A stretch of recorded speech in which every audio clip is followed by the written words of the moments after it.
सभी को नमस्कार। यजित एजुकेशन प्लेटफॉर्म पर आप सभी का स्वागत है। आज की क्लास में हम मनोविज्ञान के अंतर्गत जो प्रमुख दार्शनिक और जो मनोवैज्ञानिक हुए हैं वो पढ़ेंगे। कल की क्लास में भी हमने प्रमुख कुछ दार्शनिक थे, कुछ मनोवैज्ञानिक थे, उनके बारे में अध्ययन किया था। और आज भी हम जो प्रमुख दार्शनिक और मनोवैज्ञानिक हैं उनके बारे में अध्ययन करेंगे, क्योंकि प्रमुख दार्शनिकों और मनोवैज्ञानिकों से संबंधित आपका रीट का एग्जाम हो, सीटेट हो, first grade second grade teacher का एग्जाम हो या नेट जेआरएफ का एग्जाम हो, जहां मनोविज्ञान पाठ्यक्रम में है वहां अक्सर यहां से प्रश्न पूछ लिए जाते हैं। मनोवैज्ञानिकों के सिद्धांत पूछ लिए जाते हैं, उनकी रचनाएं पूछ ली जाती हैं, उनको मिलने वाले पुरस्कार पूछ लिए जाते हैं। इसके अलावा कई बार तो यहां तक पूछ लेते हैं कि कौन सा मनोवैज्ञानिक है और किस सिद्धांत से जुड़ा हुआ है या वो कहां का निवासी है। तो ये जो क्लास है ये हर दृष्टि से आपके लिए महत्वपूर्ण है। इसके अलावा अगर आप बीएड कर रहे हैं तो बीएड का जो मेन एग्जाम है वहां भी ये चीज आपके काम आएगी, और आपके जो बीएड का फाइनल जो वाइवा होना है उसमें भी काम आएगी। देखिए, परीक्षा के अंदर सबसे महत्वपूर्ण बात क्या होती है कि अगर 100 प्रश्न पेपर में है और 100 प्रश्नों में से अगर आपको 50 प्रश्न हैं जो बिना किसी संशय के, बिना किसी रुकावट के अगर आप कर रहे हो, तो फिर दूसरे राउंड में जैसे ही आप 50 से आगे बढ़ोगे तो आपके आत्मविश्वास का एक स्तर है, कॉन्फिडेंस लेवल है, वो एक अलग ही होगा। उस समय यानी जहां पर आप थोड़े बहुत कंफ्यूज हो उनमें उसमें से 20 या 30% करने की कोशिश करोगे तो आपके लगभग प्रश्न हैं, यानी रिस्क भी लोगे तो प्रश्न सही होंगे। क्यों? आपका आत्मविश्वास बढ़ चुका है, आपका कॉन्फिडेंस लेवल है वो हाई हो चुका है उस टाइम।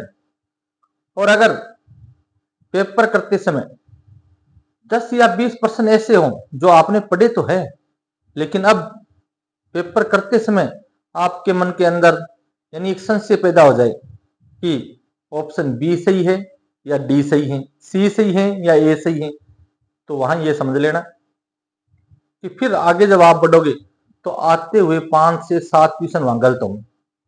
और यही वो क्वेश्चन होते हैं जो किसी को सफलता दिलाते हैं और किसी को असफल बनाते हैं। तो महत्वपूर्ण बात यही है कि जो बेसिक क्वेश्चन कह सकते हैं हम, तो इन्हीं बेसिक क्वेश्चनों में से हाई लेवल क्वेश्चन तैयार कर लिए जाते हैं, थोड़े उच्च स्तर के प्रश्न बना दिए जाते हैं, और वो ही आपका सिलेक्शन है वो तय करते हैं।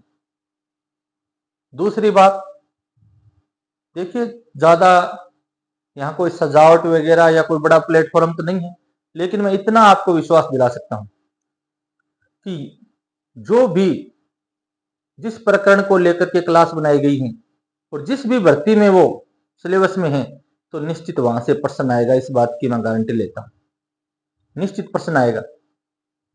निर्भर आप पर है कि आप पूरी क्लास देख पाते हो, नहीं देख पाते हो, समझ पाते हो या नहीं समझ पाते हो। लेकिन जिस दिन आप एक किसी परीक्षा का सामना करो और वहां ये आपको टॉपिक मिल जाए कि हाँ मैंने जो क्लास में पढ़ाई है वो टॉपिक वहां है, और फिर उनमें से प्रश्न आए, तब आकर के आप मिलान कर लेना और आपको पता चल जाएगा कि आपको क्या पढ़ाया गया है। तो आज हम जो प्रमुख दार्शनिक और मनोवैज्ञानिकों की बात कर रहे हैं उनमें हम पर बात करते हैं ओलपोर्ट मौर्य की।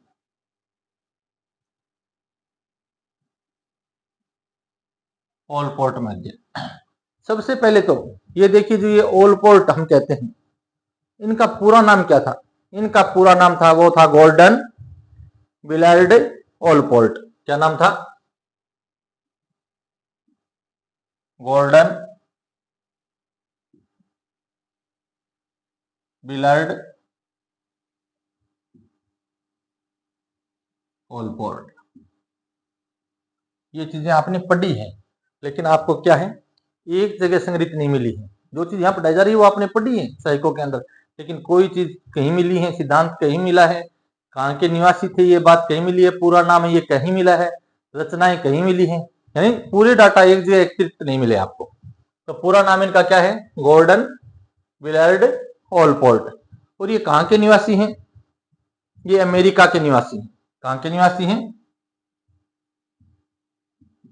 ये निवासी हैं अमेरिका के। और इनके काल की बात की जाए कि इनका समय काल था वो कब से कब तक था, तो जो ओलपोर्ट मौर्य थे उनका समय काल था वो 1897 से लेकर 1967 तक का समय था, यानी 1897 से 1967 तक इनका कालक्रम माना जाता है। अब जो ओलपोर्ट मौर्य हैं ये क्या एक किस तरह के मनोवैज्ञानिक हैं, ये व्यवहारवादी मनोवैज्ञानिक हैं। कैसे मनोवैज्ञानिक हैं, व्यवहारवादी मनोवैज्ञानिक हैं।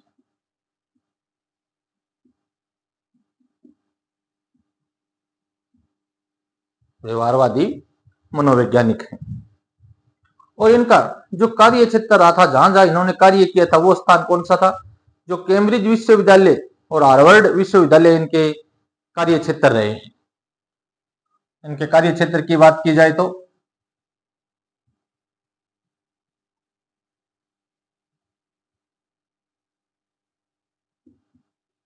कैम्ब्रिज विश्वविद्यालय,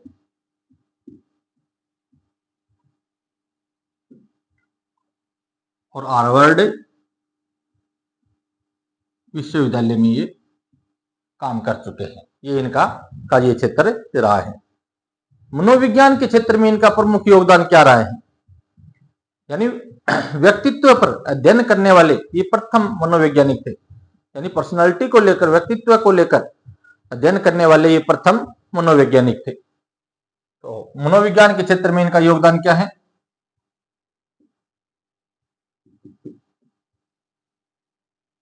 व्यक्तित्व पर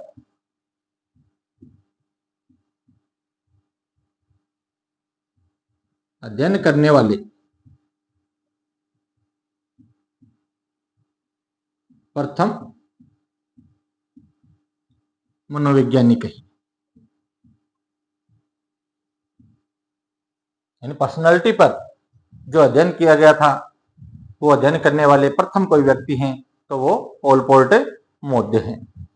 उसके बाद जो व्यक्तित्व है, उस व्यक्तित्व को लेकर जो मूल्य मापनी है, उस मूल्य मापनी के रचयिता हैं वो यही हैं, यही शुरुआत करते हैं।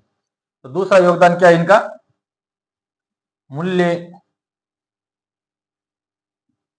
मापनी के रचयिता कह सकते हैं, प्रणेता कह सकते हैं। कौन है, ओलपोर्ट मौर्य हैं। और जो मनोविश्लेषणवाद था फ्राइड का, मनोविश्लेषणवाद के ये क्या रहे हैं, विरोधी रहे हैं, मनोविश्लेषणवाद के विरोधी रहे हैं। तो हम कह सकते हैं मनो विश्लेषणवाद के विरोधी रहे।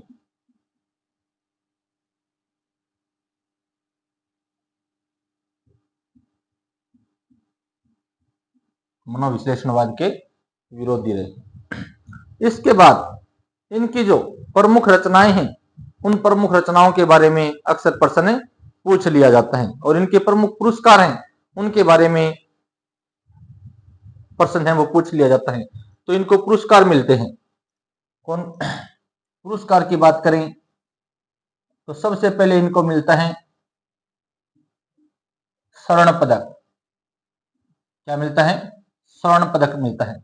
ये स्वर्ण पदक कौन देता है इनको, यानी अमेरिकन साइकोलॉजिकल एसोसिएशन देता है, यानी एपीए देता है। और कब देता है, 1963 में देता है। अमेरिकन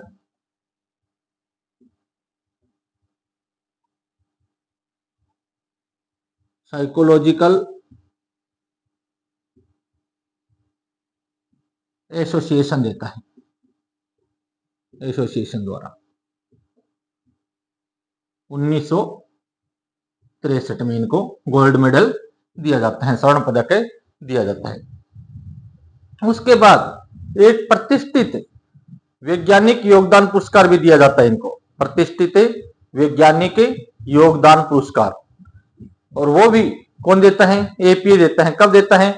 1 साल बाद 1964 में देता है। क्या दिया जाता है? प्रतिष्ठित वैज्ञानिक योगदान पुरस्कार, प्रतिष्ठित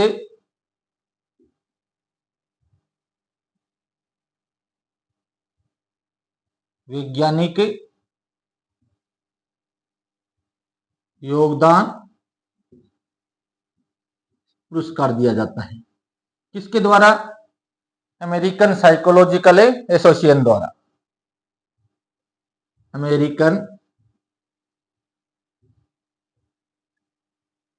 साइकोलॉजिकल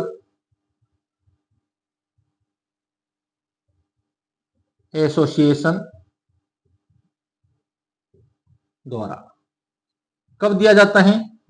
1964 में दिया जाता है। यानी 1963 में गोल्ड मेडल मिलता है और 1964 में इन्हें प्रतिष्ठित वैज्ञानिक योगदान पुरस्कार से नवाजा जाता है।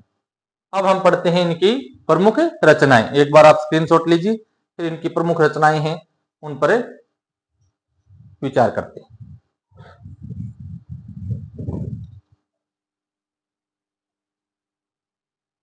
अब ओलपोर्ट मध्य की रचनाएं देखिए। प्रमुख रचनाओं में सबसे पहले इनकी रचना है वो क्या है? Personality traits. पर्सनालिटी यानी व्यक्तित्व, ट्रेट्स यानी लक्षण। इसमें रचना का पूरा नाम है देयर क्लासिफिकेशन एंड मेजरमेंट। क्या कहते हैं? There classification and measurement. किससे संबंधित है? पर्सनालिटी ट्रेट्स से संबंधित है, व्यक्तित्व के लक्षणों से या गुणों से संबंधित है। और इसकी रचना कब की जाती है? 1921 में की जाती है। दूसरी इनकी प्रमुख रचना है वो है द नेचर ऑफ, यानी दूसरी जो रचना है वो इनकी रचना का नाम है द नेचर ऑफ प्रेजुडिस। क्या है? The nature of prejudice. इसकी रचना कब होती है? 1954 में होती है। उसके बाद में तीसरी जो इनकी रचना है वो है individual and his religion. Individual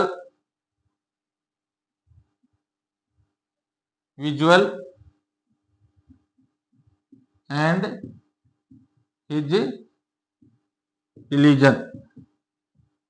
इसकी रचना ये करते हैं 1950 में। उसके बाद में चौथी जो इनकी प्रमुख रचना है वो है basic consideration for psychology and personality. Basic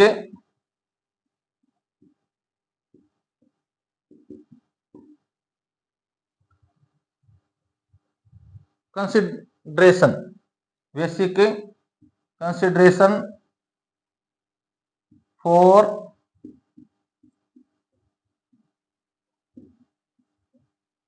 psychology and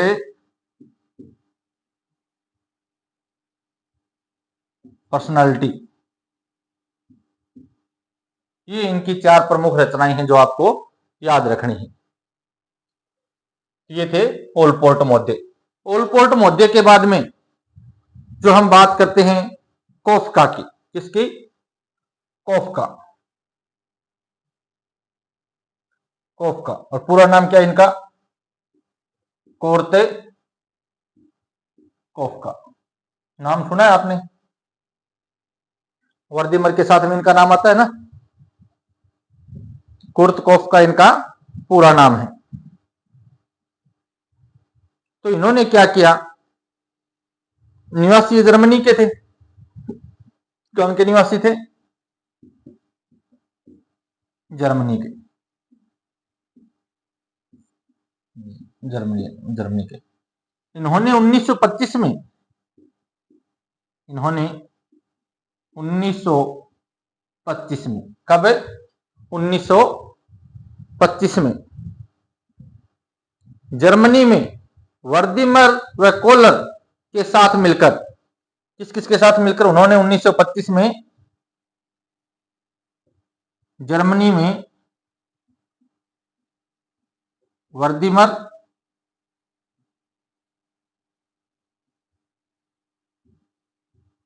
और कोहलर के साथ मिलकर क्या करते हैं? ये किसका प्रतिपादन करते हैं? यानी गेस्टाल्ट मत का प्रतिपादन करने में सहयोग करते हैं। किसके प्रतिपादन में? गेस्टाल्ट मत के प्रतिपादन में सहयोग करते हैं। गेस्टाल्ट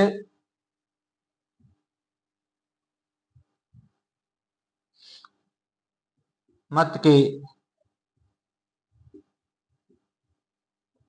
प्रतिपादन में सहयोग करते हैं।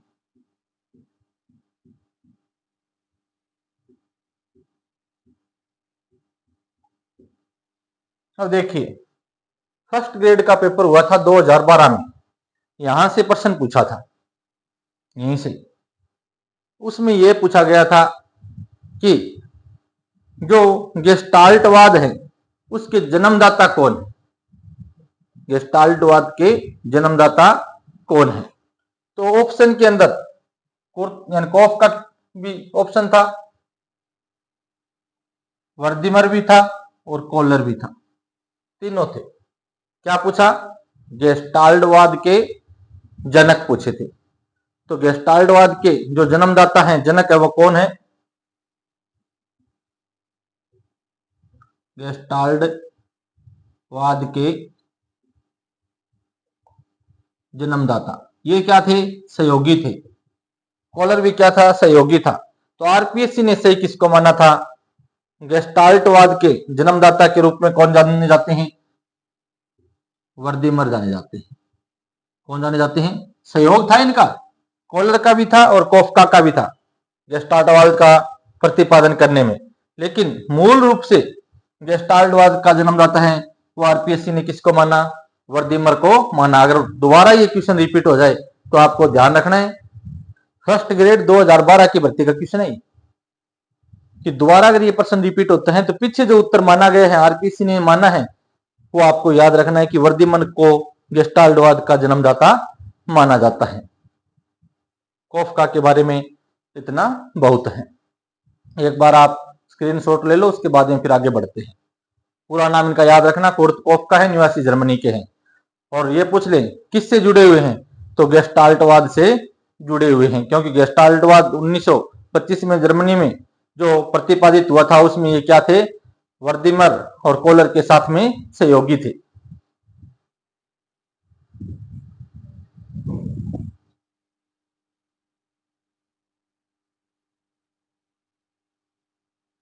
अब देखिए बीएफ स्किनर, बीएफ स्किनर पूरा नाम क्या है इनका? बीएफ स्किनर का यानी ब्रूस फ्रेडरिक स्किनर। क्या नाम है पूरा इनका? ब्रूस फ्रेडरिक स्किनर, ये इनका पूरा नाम है। और ये कहां के निवासी थे स्किनर? अमेरिका के निवासी थे। कहां के निवासी थे? अमेरिका के निवासी थे, निवासी अमेरिका के। और इनका काल पूछ लिया जाए, समय काल पूछ लिया जाए, तो वो 1904 से 1990 तक, 1904 से लेकर 1990 तक इनका समय माना जाता है। और इनका कार्य क्षेत्र पूछा जाए कि इनकी क्रम भूमि या इनका कार्य क्षेत्र कौन सा था, तो ये किस विश्वविद्यालय से जुड़े हुए थे? यानी मिनेसोटा विश्वविद्यालय और इंडियाना विश्वविद्यालय। मिनेसोटा विश्वविद्यालय से जुड़े हुए थे। उसके बाद में इंडियाना विश्वविद्यालय से जुड़े हुए थे, वहां भी उन्होंने काम किया। और उसके बाद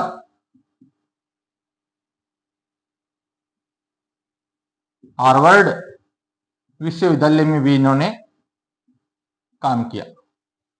ये इनके कार्य क्षेत्र रहे थे।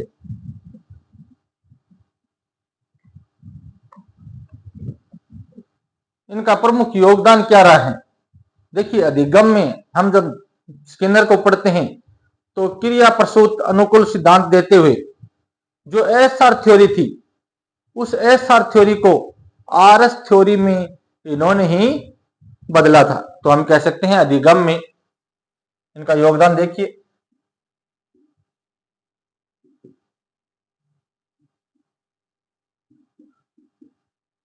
अधिगम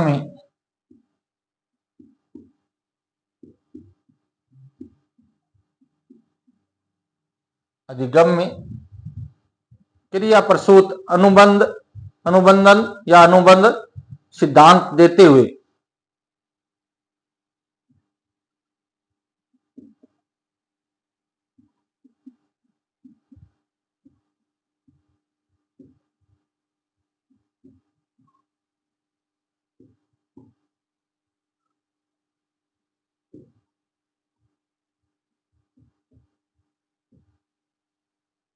जो एसआर थ्योरी थी, एसआर थ्योरी को आरएस थ्योरी में बदल दिया था।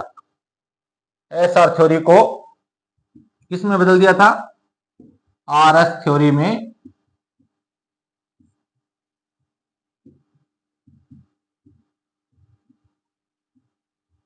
बदल दिया था।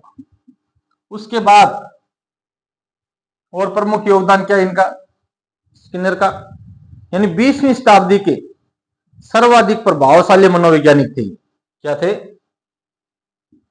20वीं शताब्दी के सर्वाधिक प्रभावशाली मनोवैज्ञानिक माने जाते हैं। 20वीं शताब्दी के सर्वाधिक प्रभावशाली मनोवैज्ञानिक माने जाते हैं।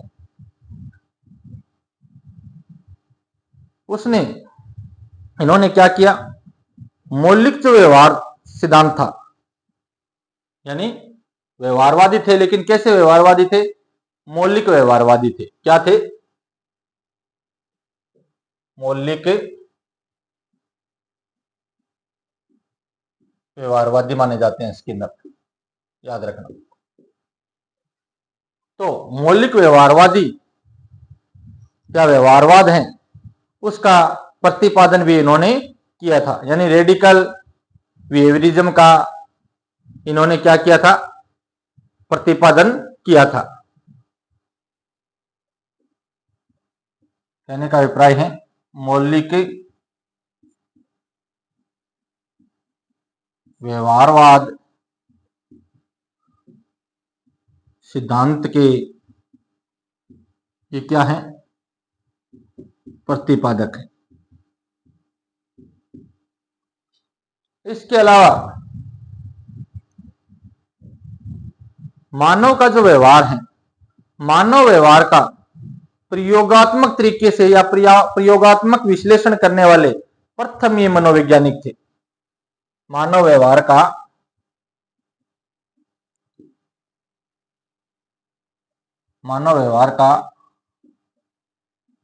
यानी प्रयोगों के आधार पर प्रयोगात्मक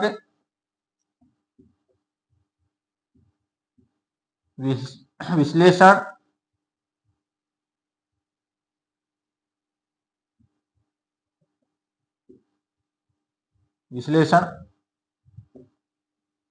करने वाले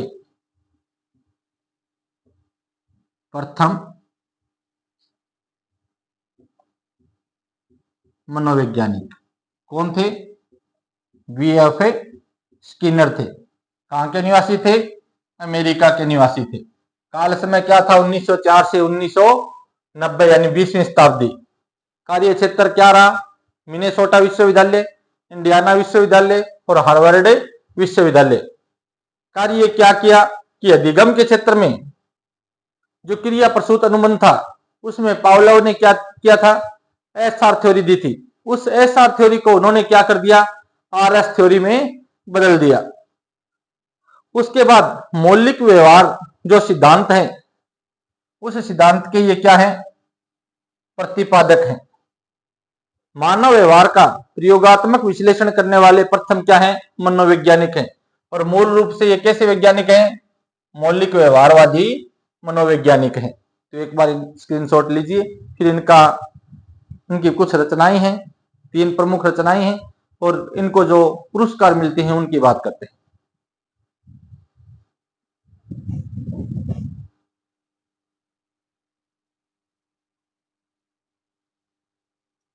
अब देखिए B.F. स्किनर हैं।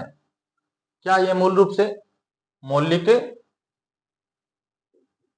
व्यवहारवादी? क्या है? मौलिक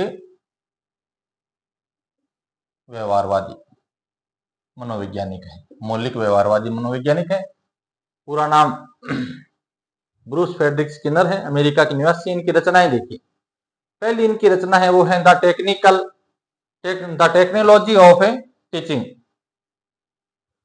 यानी शिक्षा के अंदर जो तकनीकें हैं उन तकनीकों से संबंधित ये इनकी पुस्तक रही है। दूसरी जो इनकी पुस्तक है वो है बियॉन्ड फ्रीडम एंड डिग्निटी। तीसरी जो इनकी पुस्तक रही है वो रही है वाल्डेन 2। तो ये 2 पुस्तकें बार बार पूछ ली जाती है इनकी। अब देखिए इनको पुरस्कार जो दिए गए। पहला पुरस्कार इनको दिया गया, यानी जो पहले से अभिप्राय हैं, जो प्रमुख पुरस्कार था, नेशनल मेडल दिया जाता है इनको। नेशनल मेडल ऑफ साइंस, यानी विज्ञान के क्षेत्र में राष्ट्रीय जो पुरस्कार है वो दिया जाता है 1968 में। उसके बाद कैरियर अवार्ड दिया जाता है किसके द्वारा? National institute of mental health के द्वारा। कब दिया जाता है? 1974 में। उसके बाद में डिस्टिंग्विश्ड जो साइंटिफिक कंट्रीब्यूशन अवार्ड है वो इनको मिलता है। कब मिलता है? 1958 में। उसके बाद में ईएल थोरनडाइक अवार्ड है, ईएल थोरनडाइक अवार्ड है, वो दिया जाता है 1966 में। और देता कौन है? एपीए देता है, यानी अमेरिकन साइकोलॉजिकल एसोसिएशन। एपीए का पूरा नाम क्या है? American psychological association. तो ये इनकी रचनाएं और इनके पुरस्कार हैं।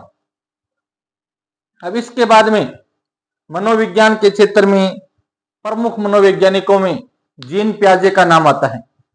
तो एक बार आप स्क्रीनशॉट लीजिए, फिर हम जीन प्याजे के बारे में भी चर्चा करते हैं।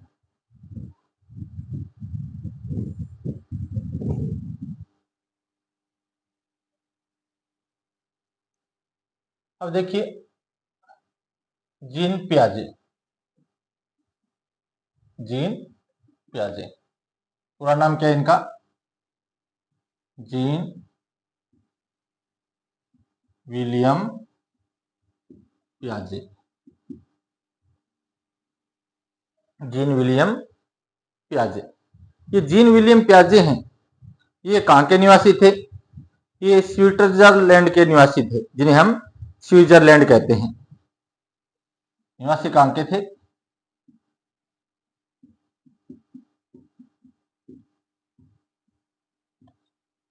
स्विट्जरलैंड के निवासी थे। और इनका काल पूछा जाए, समय पूछा जाए, तो 1896 से 1980 तक के बीच का इनका काल समय रहता है।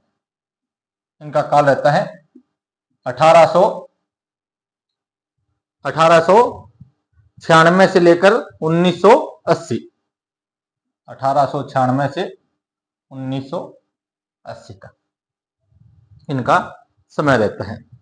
अब मनोविज्ञान के किस प्रकार के मनोवैज्ञानिक है? किसकी बात करते हैं ये विकास की बात करने वाले हैं। तो विकासात्मक मनोवैज्ञानिक हैं। कैसे मनोवैज्ञानिक हैं? विकासात्मक मनोवैज्ञानिक माने जाते हैं। विकासात्मक मनोवैज्ञानिक माने जाते हैं। अब मनोविज्ञान के क्षेत्र में इनका क्या योगदान रहा, क्या किया इन्होंने? तो मनोविज्ञान के क्षेत्र में यानी जो हम संज्ञानात्मक विकास और संरचनावाद का जो सिद्धांत है वो इन्हीं की देन है। कौन कौन से? संज्ञानात्मक विकास व संरचनावाद का सिद्धांत। संज्ञानात्मक विकास व संरचनावाद का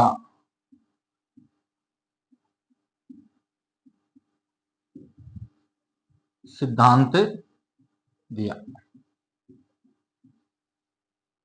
इसके अलावा यानी आत्म केंद्रितता कह सकते हैं या बौद्धिक विकास में स्कीमा का यानी जो स्कीमा है उस स्कीमा का इन्होंने सिद्धांत दिया। यानी आत्म केंद्रितता व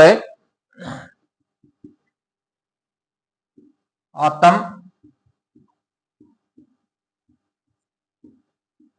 केंद्रितता व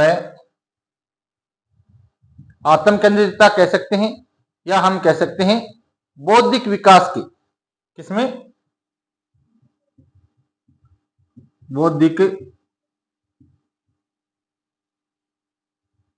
बौद्धिक विकास में स्कीमा, किसका? बौद्धिक विकास में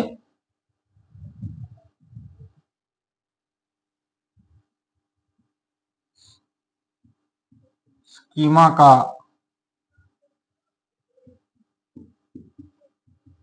सिद्धांत दिया। किसने? जीन पियाजे ने। इसके अलावा ज्ञानात्मक जो विकास था उस ज्ञानात्मक विकास हेतु यानी 4 अवस्थाओं से परिचित कराया था इन्होंने। यानी जो विकास की जो बात थी ज्ञानात्मक विकास हेतु, ज्ञानात्मक विकास हेतु 4 अवस्थाओं से, कितनी अवस्थाओं से? 4 अवस्थाओं से परिचित करवाया। 4 अवस्थाओं से परिचित करवाया। यानी ज्ञानात्मक जो विकास है उसकी 4 अवस्थाएं इन्होंने बताई। कौन कौन सी? एक तो इनका जो संज्ञानात्मक विकास या संरचनावाद सिद्धांत है, ये याद रखना, पूछ लेता है किसके प्रतिपादक कौन है? जीन पियाजे हैं। स्कीमा सिद्धांत है या आत्म केंद्रितता व बौद्धिक विकास में स्कीमा सिद्धांत देने वाले कौन है? तो जीन पियाजे हैं। अब पहली जो अवस्था थी, 4 अवस्थाएं इन्होंने की। पहली जो अवस्था है उस अवस्था को क्या कहा जाता है? जीन पियाजे की पहली जो अवस्था बताई वो बताया संवेगात्मक गामक काल। क्या बताया? संवेगात्मक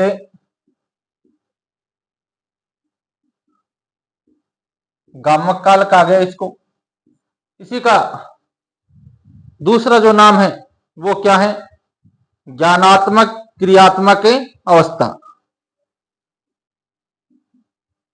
ज्ञानात्मक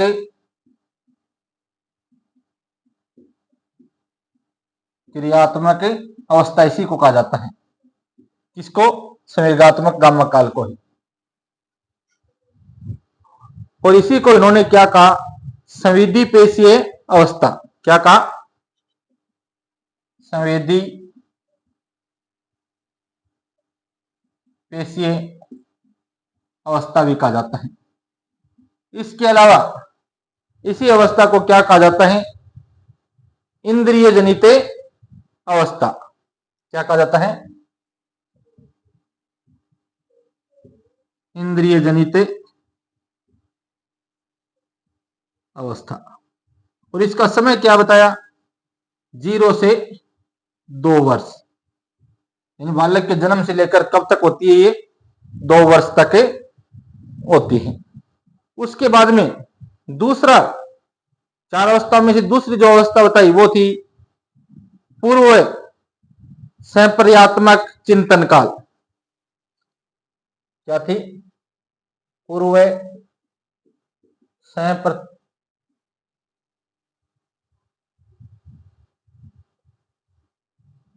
संप्रत्यात्मक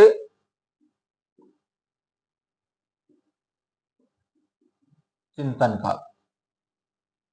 और इसी का दूसरा नाम क्या है? पूर्व सक्रियात्मक अवस्था। पूर्व सक्रियात्मक अवस्था कहा जाता है इसी को। अब पूर्व को प्राक भी कहते हैं। क्या कहते हैं? प्राक। तो प्राक सक्रिय काल पूछा जाए, सक्रिय काल पूछा जाए तो भी यही है, प्राक सक्रिय काल। सक्रिय काल। और इसकी 2 वर्ष से कहां तक? 7 वर्ष की उम्र तक होता है। कहने का अभिप्राय ये है कि ये क्या होती है? वैचारिक अवस्था होती है। क्या होती है? वैचारिक अवस्था में बालक यहां पहुंच जाता है, विकास की वैचारिक अवस्था में पहुंच जाता है। नंबर 3 जो तीसरा जो भेद बताया वो बताया मूर्त सक्रिय काल। क्या कहा? मूर्त सक्रिय काल का इसको। और इसी को क्या कहा जाता है? मूर्त प्रयोग का काल। क्या कहा जाता है? मूर्त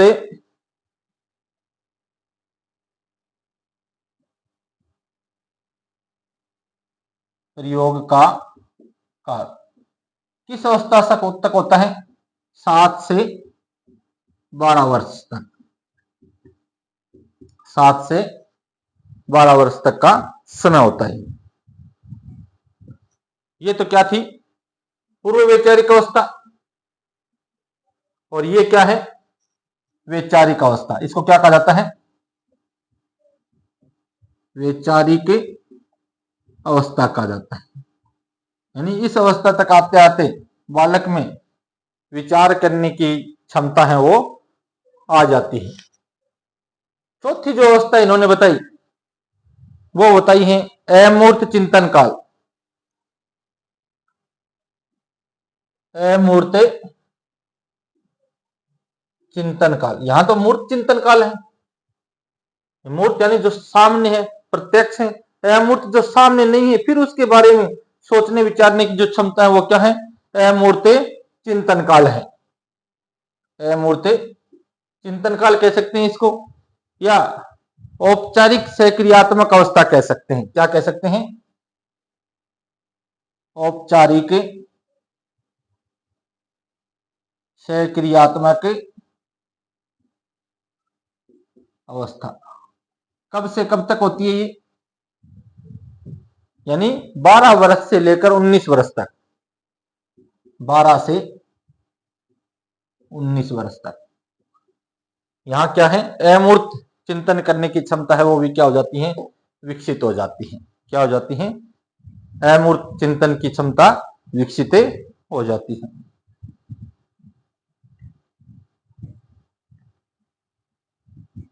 इसके बाद जो जीन प्याजे हैं इनकी एक, ये देखिए, ये नाम याद रखने जरूरी है। यहां से यानी ज्ञानात्मक विकास की 4 अवस्थाएं हैं, इंपॉर्टेंट है। यहां से प्रश्न पूछे जाते हैं।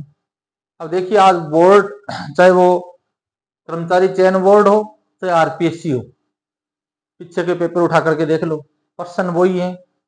इनके पास में इतने प्रश्न और नहीं बचे कि नए प्रश्न बढ़ा दें। अब इन्होंने क्या तरीका अपना रखा है? कि नाम है, एक जो नाम दिया है उस नाम का दूसरा नाम क्या हो सकता है। कहने का मतलब एक ही शब्द के अनेकार्थिक शब्द हमें पता होना चाहिए, उसका प्राय शब्द क्या है वो हमें पता होना चाहिए। शब्द वही होते हैं लेकिन उन शब्द ऐसे उठा करके देते हैं जो हमारे कभी सामने नहीं आए हों, फिर हम कहते हैं कि आउट ऑफ सिलेबस है, बुक में है नहीं, है वो बुक में। अब चाहे इसको संवेगात्मक गामक काल कह दो, ज्ञानात्मक क्रियात्मक अवस्था कह दो, संवेदी पेशी अवस्था कह दो, इंद्रिय जनित अवस्था कह दो, एक ही चीज है। तो इसी तरह बोर्ड और आरपीएससी भी क्या कर रहे हैं, यानी क्वेश्चन वही है। आप पीछे की एक जो पीछे के पेपर हुए हैं उनकी एक रिव्यू बुक आती है, वो उठा करके देखना और उसमें पीछे के पेपरों को पढ़ के देखना। प्रश्न वही है, उत्तर वही है, लेकिन क्या है, शब्दों का हेरफेर है। यानी जो शब्द है उसका प्राय दे रखा है या उसका समानार्थी दे रखा है या फिर कोई अनेकार्थी उसी तरह का कोई शब्द है वहां लगा दिया जाता है, और वो शब्द ही हमारे सामने नहीं आया तो हम उसका उत्तर कहां से निकाल सकेंगे। तो सीधी बात है कि अब पढ़ना है उन्हीं पेपरों को पढ़ लो, जो पुराने पेपर उन पेपरों को पढ़ लो, लेकिन अब उसके लिए नया शब्द क्या है वो हमारे क्या है, खुद पर निर्भर करता है। और उस शब्द का अर्थ अगर हमारे समझ में आ रहा है तो हम उसका उत्तर दे देंगे, और उस शब्द का अर्थ हमें नहीं पता है तो फिर उत्तर देना मुश्किल हो जाता है। अब इनकी एक रचनाएं भी है, इनकी पुस्तक है एक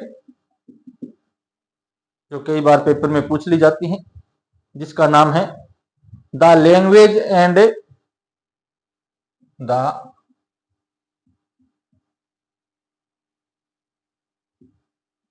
language of thought, the language and thought of the child, thought of the child, ये इनकी प्रमुख रचना है, प्रमुख पुस्तक है जो बार बार पेपर में पूछ ली जाती है। तो जीन प्याजे हैं, पूरा नाम है जीन विलियम प्याजे, निवासी स्विट्जरलैंड के हैं, काल समय 1896 से 1980 हैं, विकासात्मक मनोवैज्ञानिक हैं। कैसे मनोवैज्ञानिक हैं, विकासात्मक मनोवैज्ञानिक हैं जीन प्याजे। और दूसरी बात ये क्या है कि इन्हीं को संज्ञानात्मक संज्ञानात्मक विकास का जनक कहा जाता है। इनको क्या कहा जाता है, यहां लिख देता हूं मैं, संज्ञानात्मक